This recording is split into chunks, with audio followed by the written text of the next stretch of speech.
Blog Talk Radio.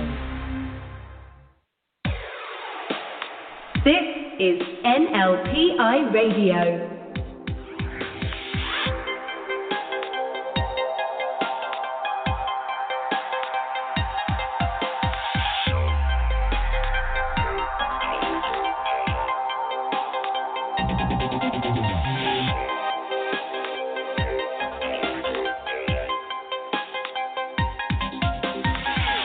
This is the Friday Night Paranormal Show with Mickey Gocool. And guests as well. I've got guests on tonight's show. It is Friday night. This is Mickey Gocool. And I've also got Cheri. Cheri's going to be co-hosting with me tonight. And also the legendary Mr. Steve Collier is here. Yes, he's here. He's taken time out from Twitter. He's taken time out from Periscope just to join us tonight. But you know what, guys? It's Friday night. It's the Friday Night Paranormal Show. If you're not doing anything, then this is where you need to be. If you're doing something, you still need to be here. Cheri's here. Good evening, I'm here. Cheri. Hello. She's Good here. evening. Hello. She's here. and she's raring to go. And also, Steve Collier is here, and he's raring to go. Shall I bring him in? Mr. Go Bits on. and Bobs himself, please welcome Steve Collier. Hello. With my proper British accent. How are you? Are you talking to me, sir? Of course I am. Who else? Oh, you would I never be talk to me talking like that. This is just a bit polite. I'm not used to you being polite to me. Hey, listen. Me either. Steve, Cheri, I'm really excited about tonight because tonight is about ancient aliens, not old aliens, like, you know, aliens that are 70 and can't fly anymore. This is about ancient aliens. I mean, what I'm going to do is I'm going to make this very simple. I know absolutely nothing about ancient aliens compared to our guest tonight. Our guest tonight is an expert, an absolute expert. When I say expert, you don't get better than this gentleman, okay? So you stay tuned, ladies and gents, because what you are about to hear is not only going to be mind-blowing, but it's going to be an education. It's going to be fascinating, and it's going to have me on the edge of my seat all night long. I've And got it's my not a notebooks ready. I feel You've like got your I'm going to be going back to school. Like, this is the topic that I love, the whole aliens and UFOs topic anyway.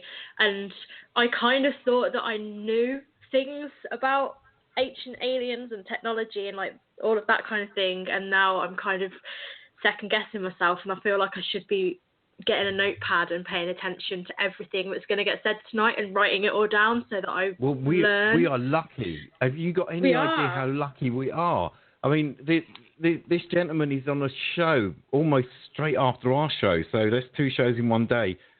He's written a book. He's just...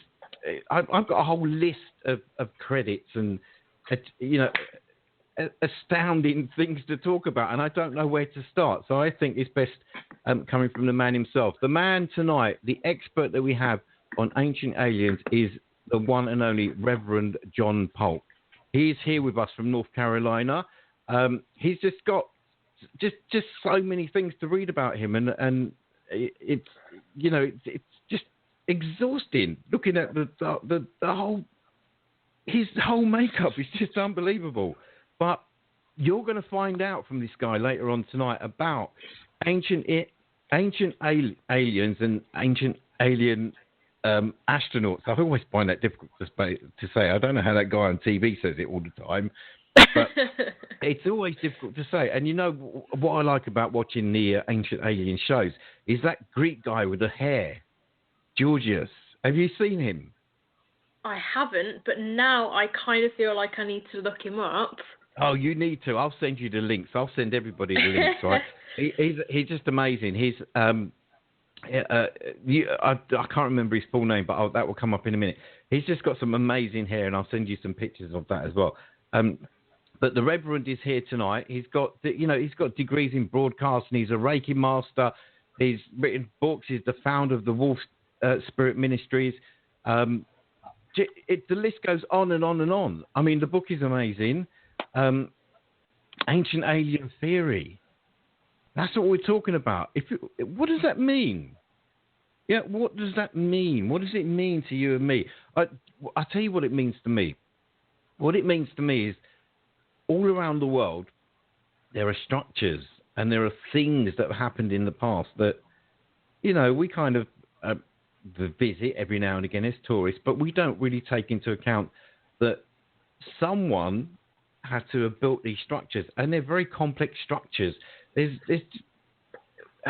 no way, in my opinion, that a human being or a group of human beings can lift stones that are 360 tons. I mean, a double-decker coach, the Oxford Express or the 1 pound express, whatever they call it, the double-decker 80-seater coach weighs approximately 22 tons. How do they lift 360 tons? We don't have anything today that can do that. So I'm a little bit sort of uneducated on this topic, as I've found out when I started researching it and stuff like that. But obviously, when people say ancient alien technology and that kind of thing, the first thing that anybody will think of will be the pyramids, right? So as far as I was led to believe through school and everything, it was the slaves that pulled the ropes and lifted them, and they had thousands and thousands of slaves. But I don't know, I'm not really a scientific person, or I'm not any good at maths, so I don't know how many Egyptian slaves it would take to physically be able to lift a piece of rock that weighs that much. It's not just moving the blocks, it's cutting, carving, and then lifting them for miles. And weight, again, is the biggest problem, because these blocks are heavy, and they would have crushed any sleds or tree trunk rollers that we were led to believe that they were being transported on. I mean, balls of stone, maybe, and I don't know. I'm not convinced, because for me, that would be like putting a piece of glass on a couple of pebbles and rolling it down the high street in the hope that it wouldn't smash. I'm not convinced.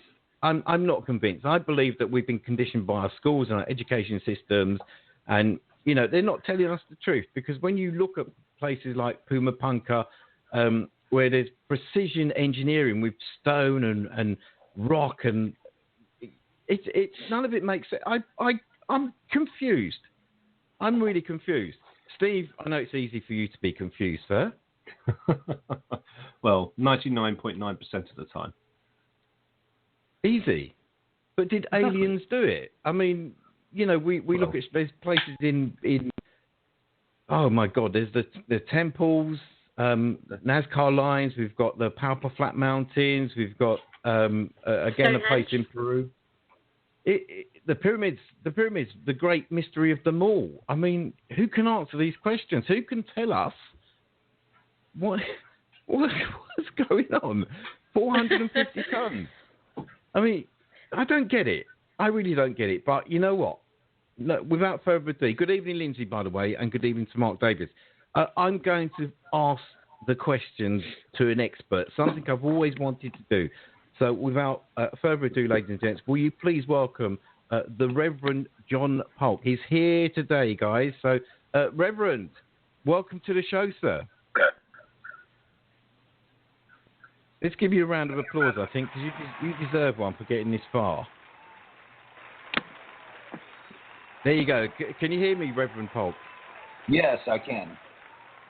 Good evening and welcome to the Friday Night Paranormal Show. You heard the fact that I was a little bit confused about all this going on. And I want to introduce you to our listeners tonight. And also I want you to explain the best you can and to answer some of those questions that we've posed. Now, tell me a little bit about yourself. Where are you from, sir? I live in Orlando, Florida, about 15 minutes from Universal Studios. I'm immediately jealous. I'm jealous too. I'm jealous. I'm jealous too. And tell me just a little bit about your background before we get into ancient aliens and so on. Just I hope you wouldn't mind just telling me a little bit about your background, because your CV extends for years. Mine's 4 lines, but yours extends for years. I mean, you're certainly someone that's out there in. Well, you explain, sir. Okay, well, I'm Reverend John M. Polk. I'm an International Metaphysical Minister through the University of Sedona. And a metaphysical minister is different than, an ordinary minister in that it's non-denominational and non-secular. If you get a bachelor's degree in metaphysics from the University of Sedona, it is automatically considered the classwork required to become an ordained minister, because metaphysics, at least through the University of Sedona, is all based on your God mind, your God self, your God power, and the universal God consciousness. Yeah. So that's how I became not just a bachelor's in metaphysics, but I became an ordained minister as well.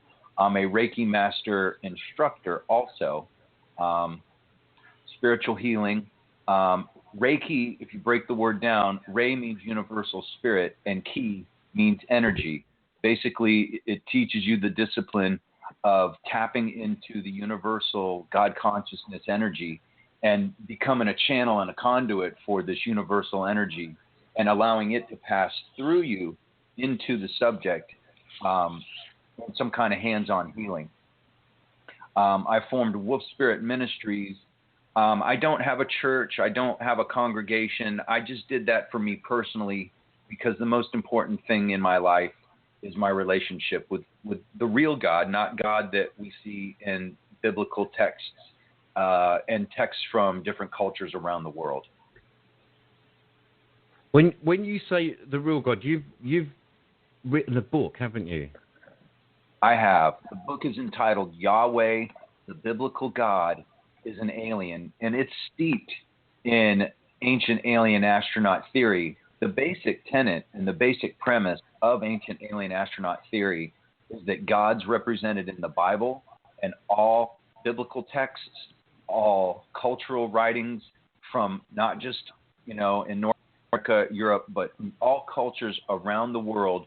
God's descended from the skies in fiery chariots and either created man or came down and told the indigenous that they were their leaders and that they were the grand architects of the universe, so to consider them their God or gods. And as long as we loved them and obeyed them and basically did what they told us to do, for the most part, they were benevolent to us and would love us and would share with us technology, agriculture, and would help to erect these massive monolithic, megalithic stone structures around the world for purposes of ritual and worship to deify them. Have you ever visited one of these structures? I mean, the biggest and probably most famous, I would imagine, is the pyramids of Egypt. Now, is that somewhere you've actually been, or is that a place that you'd like to go? I've never been to the Giza Plateau in the great necropolis of Egypt. I've never been there. I've studied it at length. And going back to Giorgio Tsoukalos. That's his name. Giorgio Tsoukalos with the hair. He's basically the gatekeeper for ancient alien astronaut theory. He's basically the protege of Eric von Daniken, who authored the book Chariots of the Gods back in 1968. And, Eric von Daniken, he's a gatekeeper to the universe. He really is. He wrote that book, and it was incredibly controversial because he was challenging religion, challenging science, challenging archaeology, challenging theologians from around the world. And at first, I didn't buy into it. I had to watch the show Ancient Aliens for probably 3 or more years before it started to click, because I was brought up in the church, just like most of us. Yeah. And, I thought the God in the Bible was the real God. But the one thing about Ancient Aliens that they point out is they point out all of the malevolence that Old Testament God or Yahweh took out on mankind by basically killing them. He flooded the earth, killed people. He killed innocent women. He killed innocent children.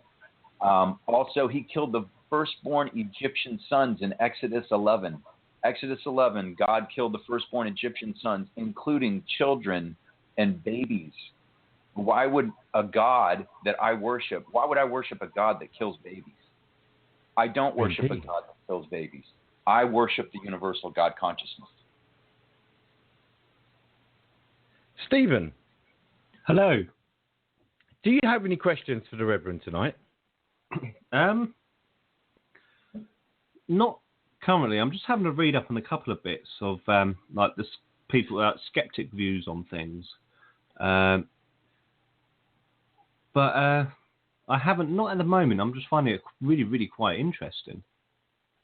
Well, I can't wait until we start to talk about the whole. How can I put it? The beliefs that everybody has. That we do have a God. We all look up at our God and say, okay. But when we look at the stories that the ancients, our ancient ancestors are putting out there and saying, okay, well, here is something from the sky, and there was somebody traveling in there, and they came down and they spoke to us and shared things with us and so on and so on, and they were worshipped as like you said, as gods, because they believed them to be gods.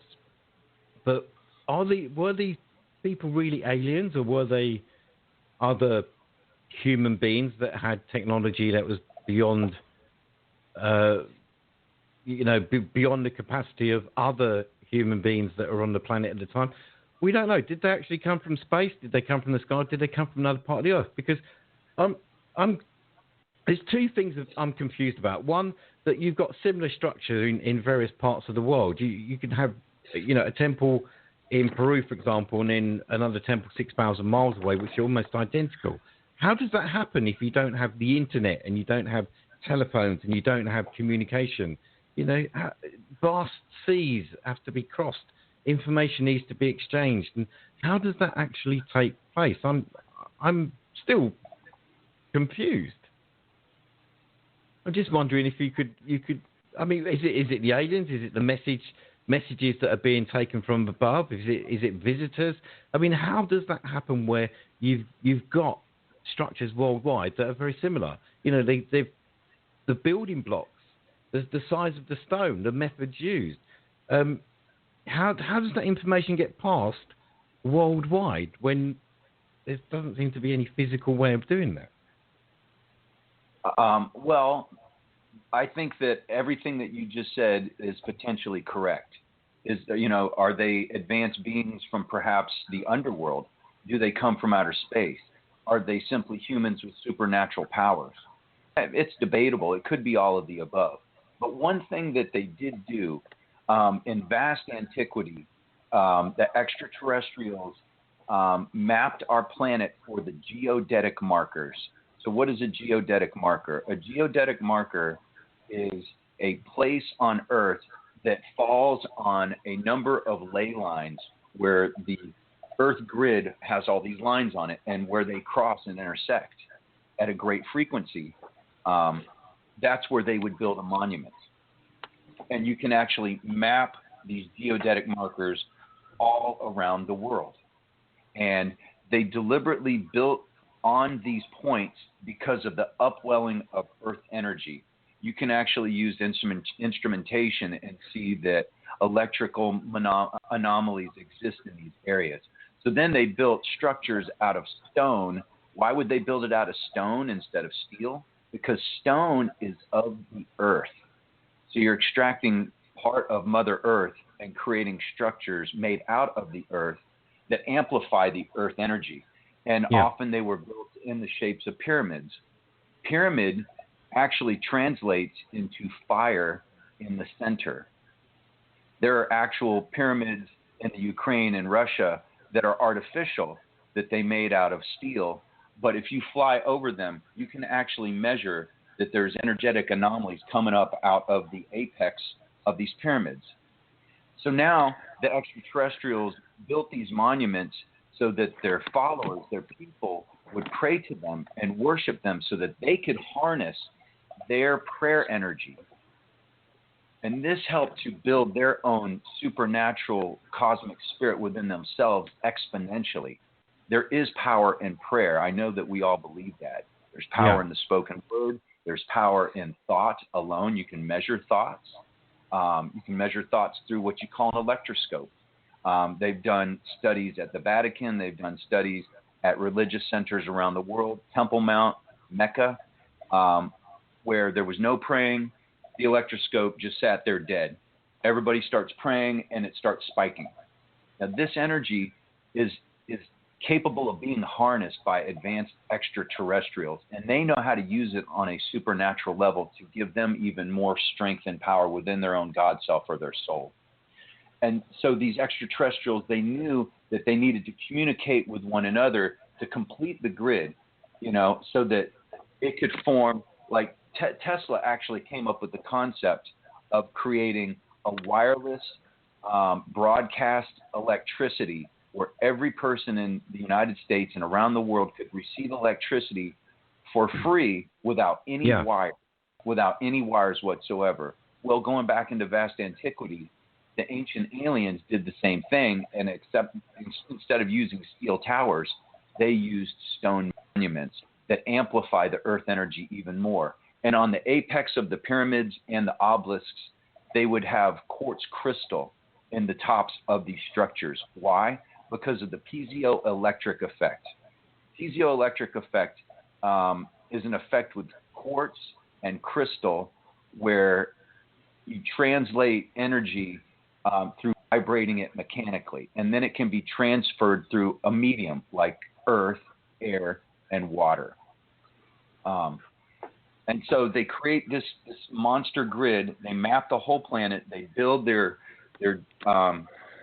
temples, their pyramids, their structures on these geodetic markers. They get their people to pray to them to amplify this energy. And now this energy can be harnessed and can be used to levitate stones through what we call acoustic levitation and auditive levitation, which translates into, if you can match the sound frequency of matter, you can render an object weightless. So that's how they were able to transport these massive megalithic stones that weigh up to a few million. Even we were talking about before the show, in the Trilithon, there's a stone that weighs 4 million pounds. So these cultures were cross-pollinating because they needed to, so that they could all harness this earth energy, and it actually became free energy for them. But everybody, all the extraterrestrials, all the cultures had to work together to make it work cohesively. If any one of them went offline, then the whole structure could fall and crumble. So it took all these cultures working together, even though they may have come from different star systems, different planets, different races of extraterrestrials. They all worked together. And also, if you notice, many of these pyramids, these structures are aligned with star constellations, most specifically Orion, like in Teotihuacan in Mexico and in the Giza Plateau, and the others like the Pleiades, also, which you can find in Mesoamerica and South America and different parts of the world. I have noticed it's interesting. Well. Oh, sorry. Carry on. Sorry. It's just interesting how last night's show we had Kerry Greenaway and Kerry Carter. Now, the two Kerrys are they're paranormal investigators in the UK. They work a lot with energy and crystals. And last night I posed a question to them: that do you believe that because the massive stone obelisks they had some concentration of quartz, did that serve a purpose? And Kerry, who's a big fan of ancient aliens, she's in the chat room tonight. She's listening to the show. So hi, Kerry. She came out with an interesting answer to that, and you've just more or less kind of put it all into context here, because when you mention about gridding, that's exactly what they do during paranormal investigations. They use grids of crystals, and they use various energies. So it's really interesting how last night's show is actually tied in with tonight's show because of that energy thing, which is something that, as paranormal investigators, we don't really look at too much. We just, we're obsessed with getting evidence and so on and so on. But there is evidence. There is evidence that this used to go on as you've just mentioned. And there's evidence that, even today, even with Kerry using crystals in her paranormal investigations, that energy is still there. It's still being used, but, on a much smaller scale, which is such a shame because, like you say, we could have free energy, but from what I understand and from what you understand, the government and the people in powers that be are not allowing that to take place whatsoever. And we all know why. It's the money. financial aspect. Yeah, the money. Absolutely the money. The money rules everything. But, if we did have free energy, we wouldn't be damaging. Like, I think, I remember reading this somewhere from, if it's not from yourself, I think if we had that facility where we had free energy, then we wouldn't be ripping our planet apart for resources that we could get quite free. It's scary, isn't it? Yeah, it's very true. I mean, we all have the ability to have a windmill turbine on our home, and if the wind just simply blows, the turbine will crank and create electricity. And if there's no wind, there's like a crank or a bicycle mechanism that you can just simply jump on or crank, and you crank the turbine yourself and create your own electricity. And any and all electricity that you don't use can be stored. This is a basic concept, and it's a very, very old concept, the whole windmill concept. A lot of power plants use the power of like Niagara Falls. They'll put a turbine in the water right next to the falls. The water rushes at, 50 plus miles an hour, cranks the turbine, and it creates electricity. That concept is very, very old and is, it's basically illegal. I mean, try and, turn your power off and build one of those windmill turbines in your house. I'll bet you get fined by the city and the county or the state for doing so. The nearest we've got are solar panels, I think, and that's just to take the edge off the cost of running a home. But it'd be interesting to see. Expensive. It's still very expensive. But like the Reverend said, it's money. At the end of the day, money keeps people in power, and we're subjected to that. And but that's another story. But Cheri, I interrupted you there, honey. But off you go with your question. It's just regarding the pyramids and the different monuments around the world lining up with natural energy lines and stuff like that. And I remember, if I'm not wrong here, that the pyramids in Egypt apparently are lined up with the North Pole almost perfectly, but that was 2,000 years before compasses were even invented. So how would they have perfectly or almost perfectly aligned them with the North Pole? So I just wanted to throw that one in there because I know we were talking about, harnessing energy from ley lines and stuff like that. And I just thought that was another interesting point to add into the discussion. That was all. It is. Also, Angkor Wat in Cambodia, Easter Island in the Pacific Ocean. Also, it runs through the Bermuda Triangle. There's a number of markers and geodetic points across the globe that you can draw straight lines all the way around the world and run into all these incredible sites. And you can see them right there on a map. Plato came up with a concept of platonic solids, where he broke the entire globe down into triangles. And where the triangles intersected the most at certain points, that's where these monuments ended up becoming built all around the world. And this was something Plato came up with 2,500 years ago, So this science is incredibly old, and it was handed down to us by ascended elder extraterrestrials who knew how to terraform our planet and knew how to use the planet's own energy in conjunction with our prayer energy to amplify the spirit of this sphere we live on called Earth, and use this energy that is stored within the planet. The inside of the Earth, the core is mostly iron and nickel, and it spins. And as it spins with that molten rock all around it, it creates incredible amounts of energy. You've heard of geothermal energy, which can be harnessed. And it's interesting where they have fissures where geothermal energy is being released during plate tectonics, movement of plates, earthquakes, things like that.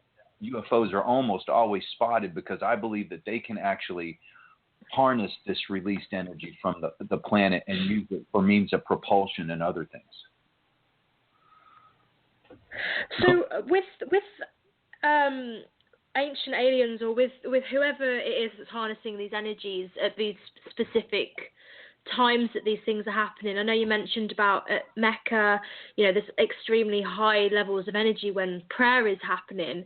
Would you think that perhaps that's tied into some of the UFO sightings around the world that have happened at not necessarily natural events, but worldwide events such as World War II, when during World War II, during bombings and stuff like that, people were seeing UFOs, and there was even, I think, a time when the US military fought back against what they thought was a German or a Japanese plane, and it ended up that it was not anything that they could describe. I'm just wondering if you think that's maybe they're harnessing the energy that's happening people and their fears, or the energies they're giving off during these serious events that are happening around the world. Is that why they seem to see UFOs at these times? If that makes any sense at all, what I've just said. Makes perfect sense to me. They are drawn to points of conflict for a number of reasons. The number one thing they don't want is for us to mess up the planet's spirit. And the quickest and easiest way to do that is through war. And more specifically, nuclear weapons. Nuclear weapons can alter the chi, which is your universal spirit energy. It alters the chi of the planet. And if you alter the chi of our planet, it goes back to Mach's principle. If you put an apple on a table and you push it, the reason it pushes back is because the matter which the earth consists of is related to all of the matter in the universe. So if we destroy our planet, number one, there's over 1,000 or more bases that the extraterrestrials have on our planet that are vital to them for space-time travel also. It's very, very much a reality that these bases traverse into another dimension. We don't have the technology to do it with our contemporary technology. Our Black Ops government actually have time travelers that actively use this technology, and they're just not going to tell us about it. You're not going to see it on Fox News. But they have harnessed the ET technology because of deals we have worked out with the extraterrestrials, where we have exchanged abductees for technology. And we use it, and so do the Soviets, and so do the Chinese, and most of the industrialized nations on our planet are using clandestine extraterrestrial technology that they're just not going to tell us about, because most of that energy comes in the form of something that they cannot charge us for, and it's too great for us to have right now. But getting to one of the talking points that you had mentioned about the pyramids of Egypt, do they have a technological purpose? The Grand Pyramid in Giza is created like a machine. Yeah. It has multiple shafts, and the king's chamber comes down one side, the queen's chamber comes down another side, and they're curved. They're not on straight paths. So imagine cutting these stones, these massive stones, and factoring in that you're going to have a vent come through them that is curved instead of straight. And if you pour dilute hydrochloric acid down one and hydrated zinc down the other, these two fluids meet at the bottom in another chamber and create hydrogen. And this hydrogen beam was shot through a shaft. It was shot through two shafts. One went to Sirius and one went to Orion. And this was supposedly used as some kind of Stargate technology for teleportation and travel. The Giza Plateau and the Giza pyramids were, especially the main pyramid, was built like a machine. Also, they cut a path from the Nile River to go underneath the main pyramid, and the water, as it would flow, would bump underneath the pyramid and create a low pressure wave, which would create a resonance within the pyramid, which would help to catapult these beams of hydrogen up into outer space. And they could be shot towards perhaps a mothership, but they were also actually, one of them went to Sirius, which is a star, and one of them went to Orion. And these were completely and totally deliberately done by extraterrestrials to help them with some kind of teleportation technology, I believe. How long ago are we talking regarding this? Like, when was this? Was it purpose built then, like as it was built, or were they discovering that they could do this as it was being built? Like, how long ago was this happening? That's a good question. Modern day archaeologists say that the pyramids, the Great Pyramid, is 2,500 or more years old. I'm not buying that for a split second. There's actually evidence of water erosion on the Sphinx and the pyramids, which dates back to close to 10,000 BC, which is around the time the last ice age was ending and the polar ice caps were melting, which means that there had to be rain. There had to be rain back then. You know, the Giza Plateau is in a desert. It's in a desert. You know, how could there be rain 2,500 years ago when it was a desert? You go back about 10,000, 12,000 years ago, and you could prove that there was even different vegetation and animals that lived in that area because there was rain back then. So archaeology, modern day archaeologists, they date everything incorrectly. Everything is much older. The time period around 12,000 years ago, 12,500 years ago, is the time that I believe a lot of these megalithic structures were created, and that some divine council above these extraterrestrial factions that had colonized the planet had to have organized everybody so that everybody was on the same page, so that they would make their monuments on these geodetic markers, get their followers, the people that they either created themselves or the indigenous that they explained to them that we are your God, so pray to us and deify us and we will love you. So they get them all on the same page so that you can actually turn on the world grid and access this basically limitless power and energy. So with it, obviously, they were built in ancient Egypt, and they were, as far as we're led to believe, built as tombs for pharaohs and queens and the likes of, you know, those kind of people. But the Egyptians had their own gods and goddesses. Were they aware of this, do you think? Do you think those gods and goddesses were covering up, or do you think that they weren't aware that the pyramids that they were in or that they were using, maybe not 10, 12,000 years ago, but 2,000 years ago, do you think that they were aware that this is what had happened and this is how these pyramids were built, or were they completely unaware? I believe that they were completely aware. Isis and Osiris, they knew what the functions of the pyramids were.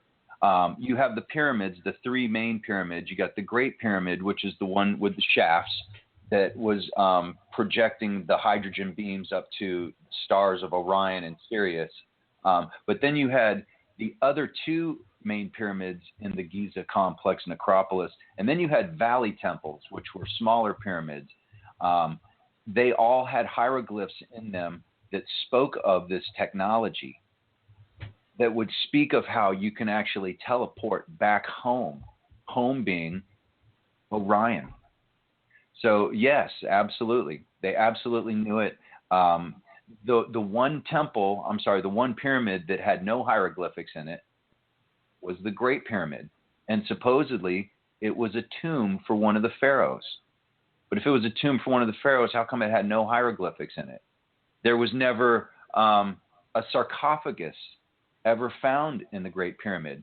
Now, the term sarcophagus, interestingly enough, translates into flesh eater. So what does that mean? It means that these extraterrestrials, some of them were depicted with having the face of a dog, the face of a bird, the face of an ibis, as in Thoth, an ancient Egyptian god. A number of them had the faces of animals. Osiris, his skin was green. I mean, these are clearly extraterrestrials, and they knew what they were doing. And, as long as the people followed them and loved them, they were good to their people. Isis and Osiris were very loving, benevolent gods. They were very much loved and revered, and the people loved them. They would ask them to do things, and the people would more than happy to do whatever the god's bidding was. But at some point, and I can't be exactly sure when, but at some point, the grid became deactivated. Not all of the alien factions were on the same page anymore, and that technology, it's not lost for them, but it was lost to us somewhere in the translation, and that we were not meant to have it. We were supposed to be, dumbed down and using unrenewable resources that basically deplete the planet of its energy and create cancer and things like that. I think this is a learning process that we're having to go through, and then eventually we'll go back to the secret knowledge and wisdom of the ancients, because we'll have to one day. So, do you have? Well, it's one of my questions anyway that I have. I fancy probably learning a little bit more about. Now, what's your views on the obviously Stonehenge and any sort of aliens, that sort of creation? Okay, it's interesting. The stones were supposedly quarried and cut and then moved on rollers, which of course are trees, from Scotland. Are you kidding me? To where Stonehenge is today. I'm not buying that for a second. I've seen research that showed if that is true, then they would have had to have gone over lakes, rivers, big hills, bogs, things of that nature. There was not a flat surface for them to roll these stones hundreds of miles. Also, it is rumored that Merlin the magician, who actually was a virgin birth, just like Jesus Christ and Buddha, curiously enough, that he actually levitated the blocks from wherever he was in that part of the British Isles over to Stonehenge and arranged them mathematically, also in concentric circles to mirror certain star constellations as well. And there's water that flows underneath Stonehenge, just like at the Giza Pyramid. And the reason is because water is a conductor of energy, of earth energy, the earth spirit, and also electricity. And I've never been, but I've heard if you go there that you can feel the magnetism in the air coming from these stones. And then what is there is only perhaps 15 to 20% of the original structure. They actually will show you on certain videos places in the car park where you could see where a stone used to be. That this structure was massive, and it was multiple concentric circles. It had to have been close to the undertaking of one of the pyramids out in the Giza Plateau, because it was an incredible creation. And I believe that Merlin the magician was a virgin birth seeded by extraterrestrials so that he could guide King Arthur. Anybody seen the movie Excalibur? Brilliant movie. I think there's a certain amount of truth to that movie also, and that Merlin the magician was there to galvanize the British Isles and make them all come together. Blimey. Because I was just having a look as well on one of these sites. It says that there's quite a few UFO believers out there that have spun the theories about ancient aliens using Stonehenge as spacecraft landing pads. What do you think about that? Well, did the craft land on top of the stones of Stonehenge? I don't know if that's true or not, but you know what? I can see that the crafts perhaps would hover over and around the area because of the upwelling of earth energy that they know how to tap into, and we really don't know and understand how to tap into it. That's really where we're still infants in the whole eyes of free energy, that we don't understand that there's a spiritual energy to the earth also, that there's spirit energy to those stones, especially when they're made out of granite, basalt, diorite, some of the hardest stones on earth that can only be cut with diamonds by our technology today. I think that they were using some kind of laser technology to articulate these stones into these exact shapes. But whatever, they are absolute magnets for UFOs, and geodetic markers all around the world with these megalithic structures are as well. So, yeah, absolutely. And interestingly enough, the Temple Mount in Jerusalem, over 10,000 people witnessed a UFO fly right over the Temple Mount in Jerusalem. And it was maybe, I don't know, a couple hundred feet above the Temple Mount. A big pulse of white light permeated the air in all directions. And then this craft just shot straight up into the sky, and within a half a second wasn't visible again. But all these markers made out of stone harness earth energy, and extraterrestrials and UFOs are absolutely drawn to it. Blimey. Because I've also got another one here. It says here in 1954, you got the former President Dwight Eisenhower. Now, I'll post this in the chat room. It said that he has supposedly have made a pact with 3 different species of aliens. He said that at a conference in 1995, in exchange for alien technology, Eisenhower allegedly gave permission for the aliens to abduct a limited number of human beings to perform numerous experiments on Earth and in space. What about that? You know, I know all about it. It's called the Greada Treaty. So Greada. You can go online and read all about it, but I'll tell you quickly. I've heard stories anywhere from 3 different factions of aliens to 6 different factions of aliens. But anyway, Eisenhower went with his wife and family out to Palm Springs, California. And then out of nowhere, Eisenhower had to go on an emergency dental procedure, which just sounds like bull in the first place. And so he leaves everybody. He leaves the Secret Service. He leaves his family. And supposedly, and I believe this part is true, is that he went to Edwards Air Force Base, where he was accompanied by big military leaders and some covert black ops government individuals, okay? And that they met with, from what I heard, 4 different factions of aliens. One was the tall grays from the star Betelgeuse in the Orion Nebula. One was an astonishingly human-like species that you could not tell from anybody else. You looked at them, you would assume that they're humans, although they were extraterrestrials. Another one was the tall Nordics. And another one was the small grays. 3 out of 4 of these factions offered Eisenhower and these military leaders enlightenment for all humans on this planet in exchange for disarming our nuclear weapons worldwide.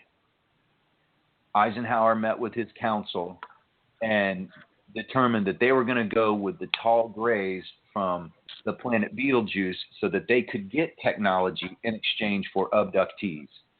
So that's the story, and it's absolutely real, and it's easy to research. The Greada Treaty.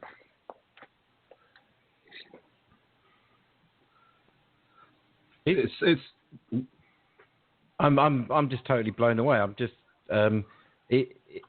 there's just so much that we have to cover in the next 12 minutes, and it just seems like whereas that 50 minutes disappeared to, and it's just amazing. Just want to remind everyone, you're listening to NLPI Radio on Friday night. It is the Friday Night Paranormal Show. We have the Reverend John Polk is here, and he's talking to us live, guys. So if you've got any questions, now is your time to pose the questions in our chat room, or you can give us a call via Skype, and we'll do our best to answer the questions. Also, I just want to mention your book. Where can we purchase a copy of your book, if for those that are listening? Okay, Yahweh, the biblical God, is an alien, which is steeped in ancient alien astronaut theory. You can go to my website, which is johnpolkmedia.com. That's JOHNPOLK media.com. You can buy it by way of ebook format or paperback, either one or both. And that's how you can find my book, johnpolkmedia.com. And if you want to communicate with me directly, friend me on Twitter at Reverend Polk. and I'm happy to answer any questions that anybody may have. I actually have a question from one of my team members on my paranormal investigation team. He's really into aliens. He's obsessed with them kind of a little bit, and he's asked about the excuse me if I pronounce this incorrectly, the Anunnaki. Is that right? The Anunnaki. Yes. Yeah. I know all about them. Could you just sum that up? Because I mean, I've never heard of that myself. I don't know whether you could offer anything. Have you done any studies on this, or are you aware of this, or? Yeah, I'm very aware of it. Is years and years and volumes of material on the Anunnaki. So I'll try and keep it very brief. 450,000 years ago, the Anunnaki descended to Earth from the planet Nibiru. Now, the planet Nibiru, it's debatable. Is it a planet, or is it something like the Death Star in Star Trek? I mean, is it like a small moon that they've actually converted into a spaceship? It's debatable, but whatever. It's called Nibiru. They came from Nibiru and basically were one, if not the first, to colonize the planet. And they spread out all over the world and created culture all around the world. But most specifically, they concentrated themselves in Mesopotamia, which is now current-day Iraq. And it was broken down into different territories. There was Akkad, there was Samaria, there was Assyria, and there was Babylonia. I'm sure a lot of us have heard of those, but those all go back to the ancient Anunnaki. And this goes back maybe 5,000 years or more, although the real origins of the Anunnaki goes back to perhaps even 500,000 years ago or even further. There's such a thing which is called the Sumerian King's List. And it goes through, and it's done in ancient cuneiform writing. And ancient cuneiform means wedge-shaped. Wedge-shaped. They would get a scribe who would get one of these wedge-shaped instruments, if you will, and they would get wet pottery and etch in these wedge-shaped marks, which translated into a language. And on the Sumerian King's List, there were some kings that lived and ruled to be over 36,000 years old. Now, how can somebody live to be 36,000 years old? And it goes all the way to the very beginning of the Anunnaki, supposedly 450,000 years ago, up until like the last few thousand years. And Saddam Hussein, back in the day, actually thought that he was one of these gods reincarnated. And that's why he went on his rampage and tried to, basically conquer the world at one point, which was kind of crazy. But the Anunnaki, they were also the first to come up with courts and schools and laws and teachers and working toilets and things of this nature, which are, I think, if you go back in history and recorded history that we have recorded, that they came up with 50 of the firsts for a civilization, going back to courts and laws and churches and things of that nature. I could go on and on and on and on. There's a lot to it. But Yahweh, to me, is Enlil of the Anunnaki. Anu was the father of Enlil and Enki. Enki was the younger brother. Enki was the older brother, and Enlil was his younger half-brother. But Enki, the younger half-brother, was the one who was going to be the ruler of this planet. And to me, Enlil is actually Yahweh, who is portrayed as God in the Bible, but he's actually ancient Anunnaki. Does that answer your question? Yes, it does. Thank you. I just wanted good. to bring it There's up. a lot more. There's a whole lot more to it. I mean, I'll read a whole book to you about it, but trying to sum it up in 3 minutes, that's the best I can do. Yeah, that's fine. I just wanted to check that you were aware of it, because you know more about this than anybody I've ever met in my life. But I just thought I'd quickly throw that in as I got asked the question about it. So thank you. Oh, you're welcome. Well, I've got a couple of questions as well, and we've got about 5 minutes left of the show, and I've been sat here absolutely riveted, just listening and almost forgetting the fact I was hosting the show. So my apologies for that. But a couple of questions, just some simple questions. Who were these people that had elongated skulls? I mean, we've all heard that, in certain traditions they would extend the skull, but I don't believe that these are the same people we're talking about. So the skulls that are elongated but not artificially done, who were these people? Were these the Anunnaki? Were they the... where did they come from? Are they the star people? Brilliant question. There's a way to prove that they are extraterrestrial, and there's a way to prove if they actually bound their heads to mimic the gods. The gods had elongated heads because they had tremendous brains. Therefore, they had to have a bigger skull to house the brain. Some cultures deliberately bound the heads of their infants to make the posterior lobe of your cranium grow out and up. So there is cultural evidence of that. But in Peru specifically, there's no cultural evidence of it at all, although there is evidence of skull bounding around the world. But you have what you call sutures on the top of your head, especially when you're first born. You have a line, and you can't necessarily see it, but you have a line going straight down the middle of your head, okay? Like touch the top middle of your head, the very top middle of your head, which is where your crown chakra really is, and then come all the way down to the front, right before your hair stops, unless you're going bald, okay? That's one of your sutures. And then at the top, where you started that point, there's a suture that goes across your head. Now, a lot of these skulls that they found in Peru and other parts of the world didn't have these sutures, more specifically the sagittal suture. And if you don't have these sutures in your head, which is basically what it means is you have, the skull is made of bones, and the bones come together and form lines. The sutures, some of them don't even completely come together until you are 35 years old. A number of these skulls were found with no sutures, more specifically, no sagittal suture. So if you found a skull with no sagittal suture on the top of its head, then it was more than likely an alien hybrid or a straight up extraterrestrial. Gosh, there's just so much we can talk about, and I hope that you will come back one day and we can discuss this a bit further, because there's just so much.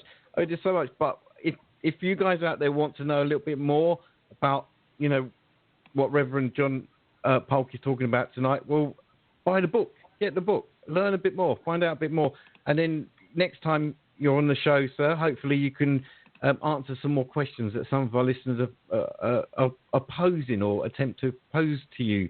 I've got to say thank you so much for coming in tonight, because you've been an absolute education to all of us. So, Steve, you're going to say thank you, sir? Yes, it's been absolutely fantastic. It's definitely enlightened my little brain. I don't have much of a brain, but it's definitely made it expand a little bit more. Well, and that's great. Cheri as well. Thank you. I mean, Cheri.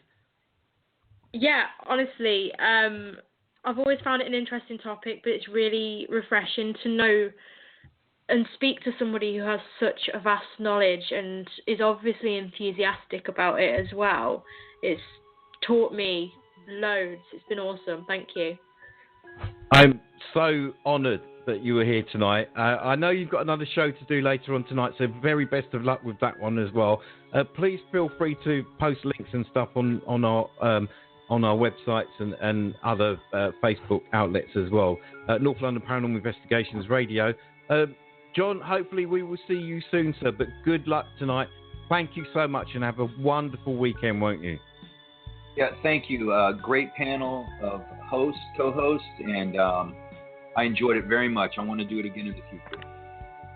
Well, we'll certainly get your name out there in the UK. We've got loads of people listening. Mark, Lindsay, Terry, all regulars here. Look forward to seeing you again. In the meantime, ladies and gents, have yourself a great weekend. Have some fun and keep your eyes on the skies. Good night. God bless. Take care.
Shorts? Tick. Sunglasses? Tick. Half-price summer check? Tick. If your Ford is 4 years or older, bring it to the Ford Motorcraft Reunion. And for only $9.99, trusted Ford-trained technicians will do a comprehensive 30-point check and aircon refresh. Plus great offers on servicing, tyres, accessories and more. To book, see ford.co.uk/reunion. Participating Ford dealers, T's and C's apply. Available until June 20th.